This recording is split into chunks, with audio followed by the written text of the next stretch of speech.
while the Blues did beat the Ducks, and I am happy about that, I do need to address the horrendous two other games that happened with the loss to the San Jose Sharks and then the loss to the LA Kings. What exactly does this mean for the Blues? Well, I'll tell you coming up here on Locked on Blues. You're Locked on Blues, your daily podcast on the St. Louis Blues. Part of the Locked On Podcast Network, your team every day.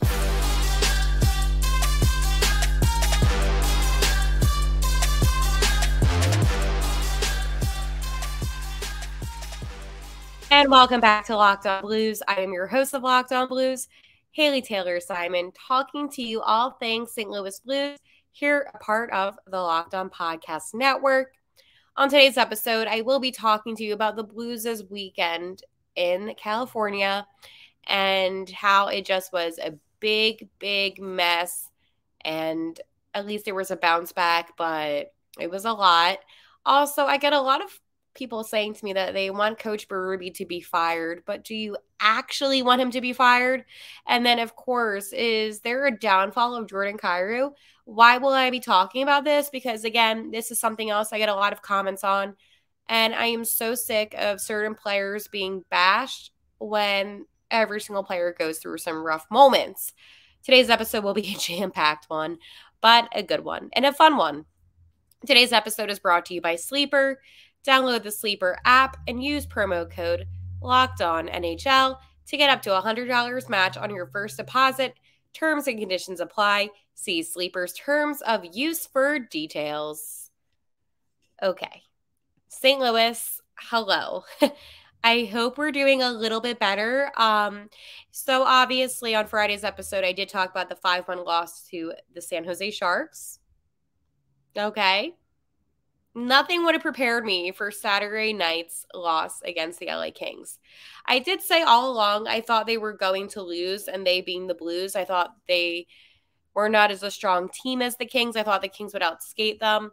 I just didn't feel good. But why was a 5-1 loss so concerning to me? Well, it's because I saw this team give up. And it just, honestly, I have to say that first period really did it for the Blues.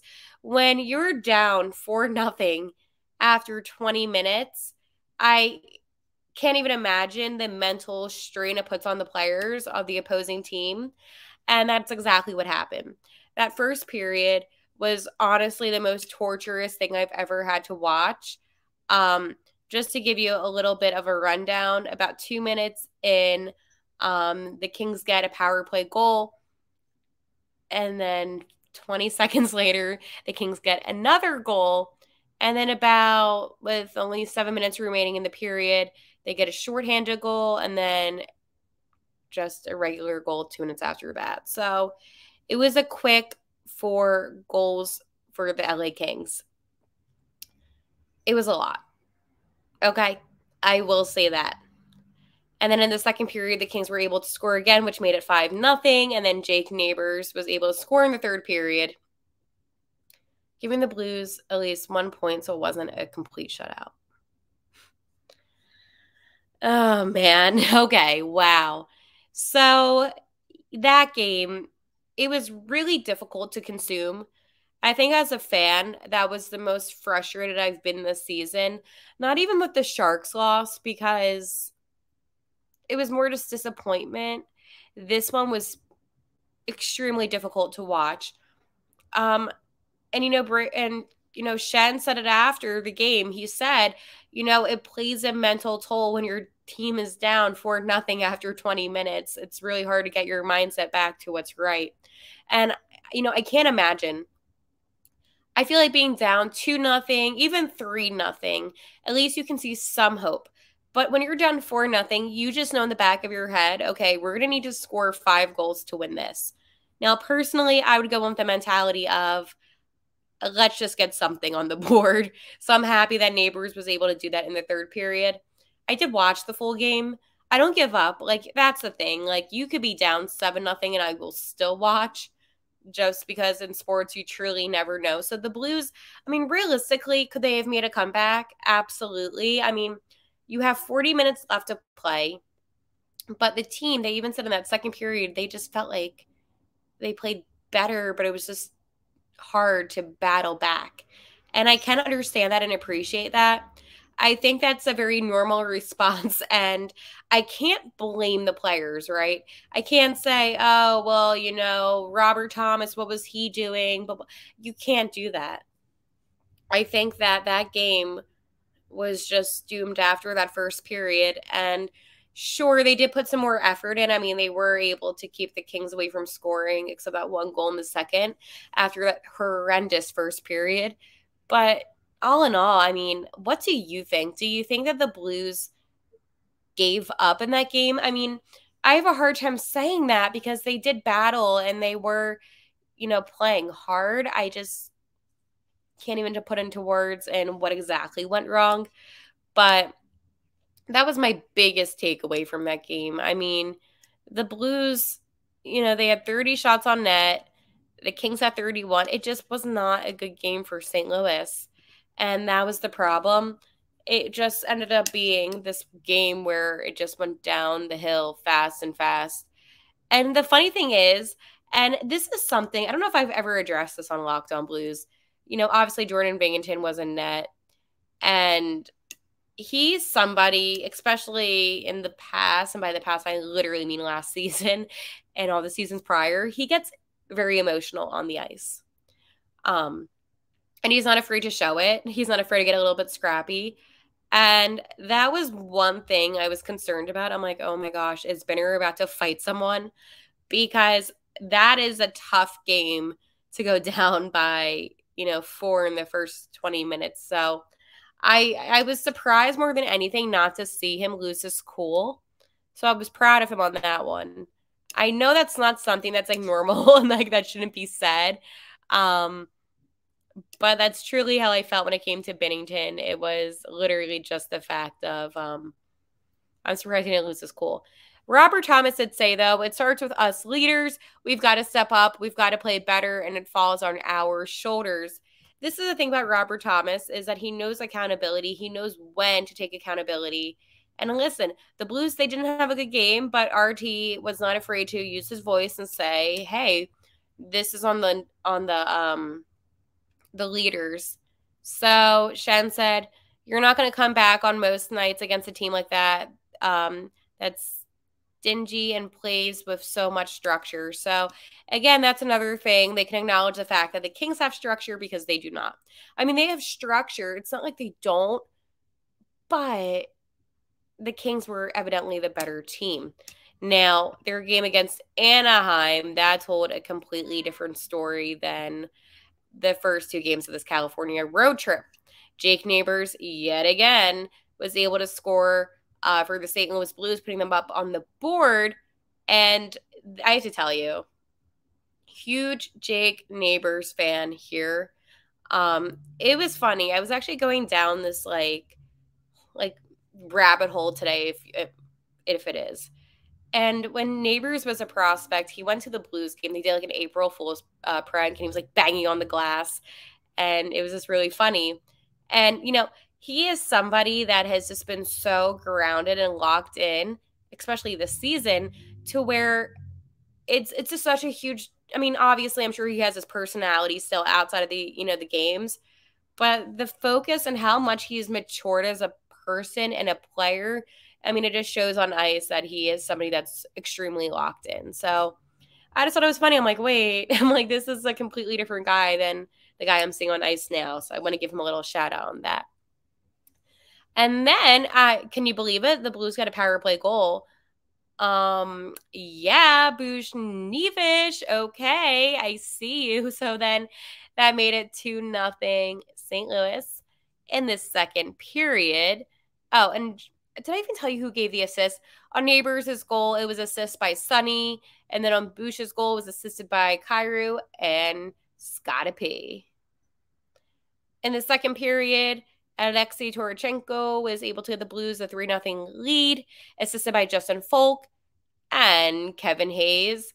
And then, unfortunately, the Ducks were able to get a goal in the second period, which gave the Blues overall a 3-1 win, with the Ducks or Blues not scoring in the third period. I almost forgot what period came after, too. Just to let you know, the Blues have done so much better with their faceoffs, especially in that game. They won about 60% of the faceoffs. And the two teams, they were close on shots on net. I don't know if I mentioned this either. Joel Hofer was in net. St. Louis had 32 shots while Anaheim had 31. So Hofer saved 30 out of 31 shots on net. A fun fact, though, about the St. Louis Blues. Okay, what is the fun fact? I shall tell you. The NHL posted something that gave me a lot of reassurance about the Blues that they're okay.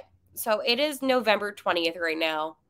They have won the second most games in November behind the Florida Panthers. So how many games did they win in November? They won 6 games, and they at least lead something. It's not the best. It's not like they're leading the Central because they're not. They're in 4th in the Central still. They have 19 points. But at least it is something, and it's heading in the right direction for our St. Louis Blues. So wanted to give a little shout out on that one. Passion, drive, and patience. What brings home the winning trophy is also what keeps your ride or die alive. eBay Motors has everything you need to maintain your vehicle and level it up to peak performance. From superchargers, roof racks, exhaust kits, LED headlights, and more. Whether you're into speed, power, or style, eBay Motors has got you covered.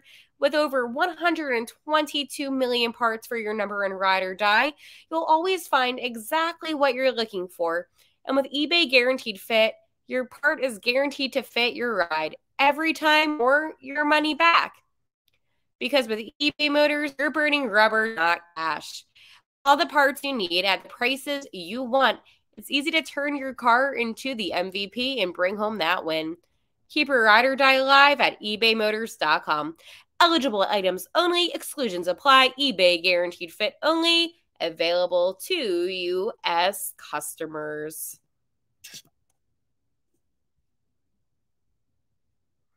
I'm sick of it. What am I sick of? I'm sick of it. Okay, Hale, what is it? I am so sick of people thinking that the only solution after a Blues loss is to fire head coach of the St. Louis Blues, Doug Armstrong. The reason why I am saying this is because of this. I get so many questions, comments, concerns saying to me, should they fire Berube? Is Berube going to be gone? I want him fired. I put this up because I personally always defend Coach Berube. I love the Chief. I think he does a great job. I think he's a great coach, and I think that the players respond well to him. Maybe the lack of talent on the team. I'm joking, but you get what I'm saying. I am so happy when I put this question up. So many of you were like, oh my God, this is a crazy question. This is an amateur question. What kind of question is this? Exactly. Keep that same energy for when the Blues lose a couple games again, because it's destined to happen, and your first response will be fire Berube. That's how I feel every single time. I logged on to Twitter today at Locked On Blues, and I'm seeing a bunch of things from people in my mentions, and it says, fire Berube, he's going to be gone soon. And I'm thinking to myself, what are you talking about? This team has already been playing better than last season. This team has a lot that they need to work on. But getting a better coach than Berube, I don't know if that's going to be possible. I really don't. And this is something that has bothered me quite a bit, is the flip-floppiness of opinions. The reason why I do this podcast is because I am a fan of the Blues, and I enjoy talking about the Blues. And sometimes as fans, we can overreact, okay? And I am very aware that that definitely happens. I know I overreact. I'm sure you have overreacted at times. But it's one thing if the coach wasn't getting something out of the players. But this is the same man that brought us a Stanley Cup. This is the same man that is able to really work with players that, I mean, I hate to say it, but that are maybe a little bit more difficult to work with. I did mention, Binner and his hot-headedness. I think Berube's done a good job with him and getting him to be more locked in and focused and not be so emotional on the ice. I think that Berube is one of the most important people that the Blues have. So I am happy that so many of you were like, Haley, what are you talking about when you ask this question? And I think it's something that needs to be talked about. He has been doing everything in the right state. Now, do I think that Doug Armstrong should be gone? Yeah. And that's the thing. Army has done most of the things that have messed up situations. So if there's anyone to blame Armstrong, but not Berube. And I know what you're thinking. Okay, Haley, like this girl, she's coming on Locked On Blues and she's saying something that, most people will agree with. You would think that until the Blues begin to lose games, and then all my mentions are fire Berube. I am glad that you and I were able to have this talk and be able to clarify some things, because not once would I ever want Berube to be gone. I love the Chief. He is probably the most important person that this team has. And I think that Craig Berube is the future of this team. He's our present and he's our future. I don't see him going away for anytime soon. So maybe when the Blues lose, instead of saying fire Berube, maybe you can just say a loss is a loss and, the contracts suck. Thanks, Army. And that's what you have to say and move on. So glad we got that out of the way. A new NHL season brings all sorts of possibilities. Robert Thomas could score 50 goals and the Blues could hoist the Stanley Cup. And you could win big by playing daily fantasy hockey on Sleeper, the official daily fantasy app of the Locked On NHL Network. Sleeper is our #1 choice for daily fantasy sports and especially daily fantasy hockey, because with Sleeper, you can win 100 times your cash in daily fantasy hockey contests. And this is where I like to tell you, guys on the team that might be a little bit hot right now, like a Jake Neighbors, could win you some money, okay? So all you have to do is pick guys, whether like a Jake Neighbors or Robert Thomas. You could even be a little bit crazy, and you could even do Jordan Bigginton, because you can record so much on Sleeper, including things like goals, assists, saves, plus minus, and so much more in a given game. To win an $100 bet on Sleeper, you need to correctly predict the outcome of 8 player stats. You heard me, Blues fans. You can win 100 times your money playing daily fantasy hockey with Sleeper.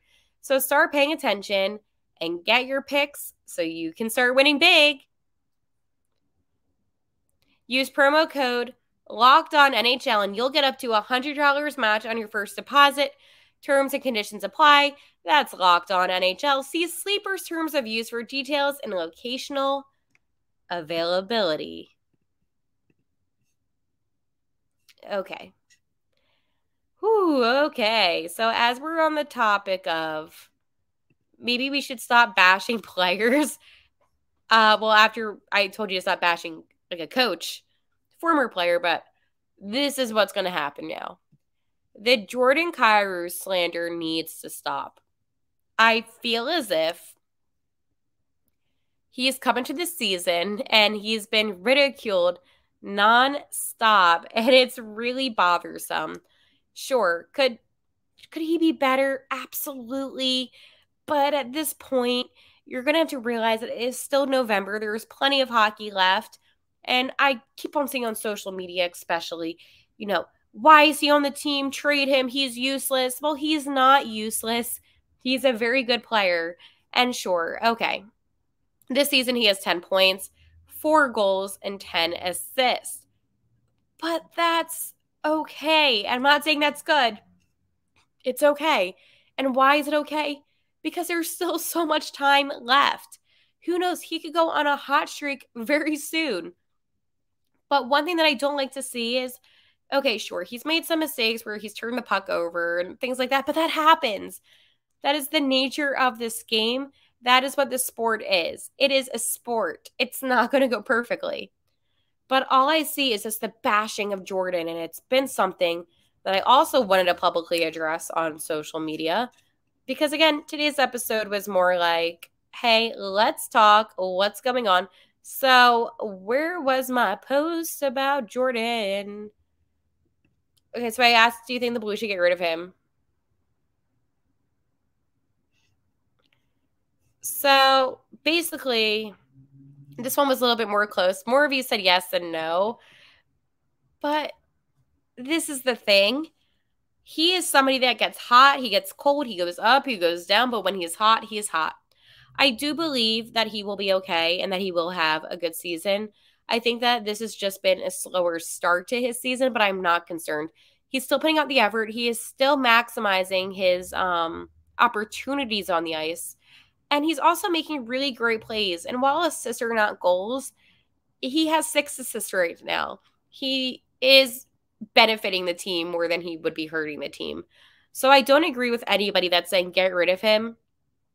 But all of this needs to stop. This constant bashing on him. You have to support your team. I understand some of these contracts absolutely suck. And there are some guys on the team that you truly haven't even seen them do anything. But at least Jordan is. And I will always support somebody that puts in their full effort. I understand that there's frustration and I am sympathetic.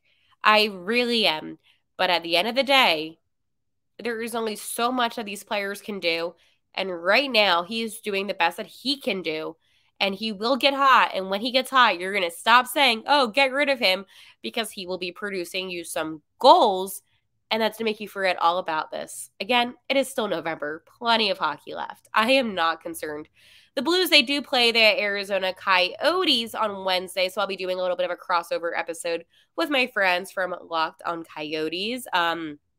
So that will be coming up soon. It'll either be tomorrow or Wednesday. We're going to get that all situated. So that'll be a fun game as the Blues are looking to get some back-to-back dubs. Well, not like back-to-back games, but like back-to-back dubs. Get it? Because, okay, I tried. Anyways, I hope you enjoy your Monday night. Again, do not be hard on Craig Berube and do not be hard on Jordan Kyrou. And with all that being said, bye and let's go Blues.